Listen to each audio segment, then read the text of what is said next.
என் பேர் இங்கரா.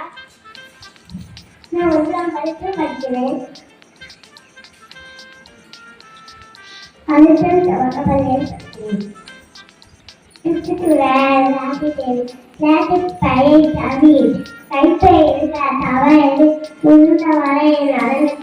எரிவழியாய் பயணம் செய், குப்பையாய் தரப்பேன், மரங்கள் நாட்டே பேரே, மழை நீர் சேதரி, தண்ணீரே இனக்கரை, இடுக்கையே பாடுகிறது, சூழலை பாட போட்டே. நன்றி, வணக்கம்.